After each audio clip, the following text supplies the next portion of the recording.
اگر آپ کو سہنا آ گیا اور برداشت کرنا آ گیا، چونکہ جب آپ برداشت کرتے ہیں نا تو اندر میں ایک طاقت پیدا ہوتی ہے، وہ طاقت آپ کی روح کو پرواز دیتی ہے اور اگلوں کے لیے تسخیر کا کام دیتی ہے۔ اور اگر آپ پھٹ گئے تو بم کے پھٹنے سے کیا ہوتا ہے؟ تباہی آتی ہے۔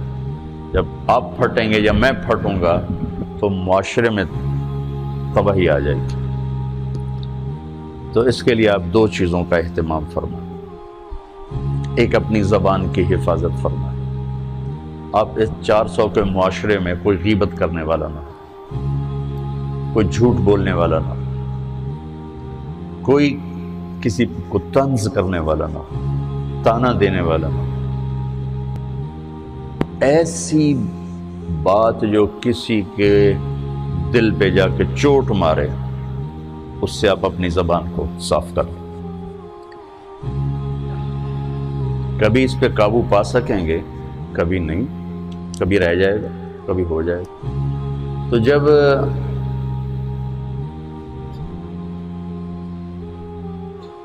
ہاتھ سے نکل جائے بات تو پھر اللہ نے ہمارے لیے توبہ کا دروازہ رکھا ہے۔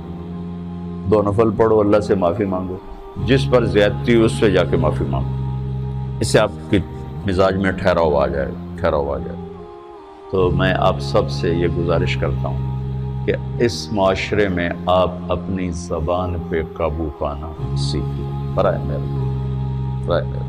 بہت فائدہ ہوگا۔ ایک زندگی گزری ہے، شام قریب ہے، تو پوری زندگی کے تجارب نچوڑ بھی اس میں شامل ہیں، اور تجارب نچوڑ کو گولی مارو اور دیوار پہ ڈال دو۔ میرے نبی کا فرمان اس کے لیے کافی ہے کہ آپ نے فرمایا کہ 2 چیزوں کی ضمانت دے دو، میں جنت کی ضمانت دیتا۔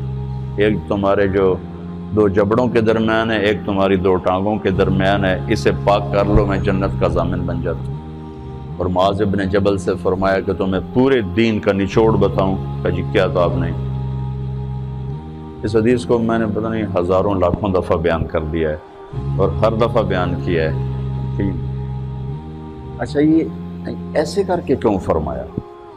یہ پہلے کیا، پھر کہا کف ھذا، اور کہا کس کو ہے؟ جن کے بارے میں آتا ہے کہ اس امت کے علماء کا جھنڈا قیامت کے دن معاذ بن جبل کے ہاتھ میں ہوگا۔ اتنے بڑے آدمی۔ 18 ہجری میں انتقال ہوا، 1434 ہجری میں اردن گیا تو ان کی قبر سے خوشبو آ رہی تھی۔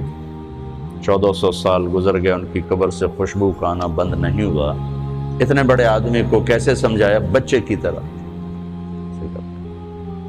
کہ معاذ اس زبان کے قابو۔ تو آپ سب کو، اپنے آپ کو بھی کہتے ہیں،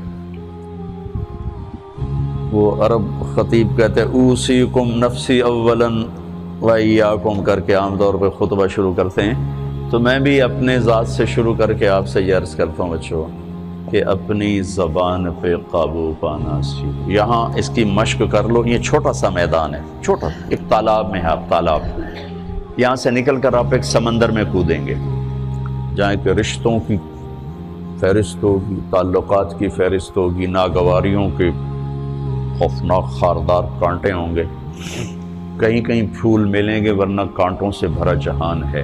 اگر آپ نے یہاں پریکٹس کر لی تو پھر آپ اس میدان میں جا کر انتہائی خوبصورت معاشرے کا فرد بن جائیں گے۔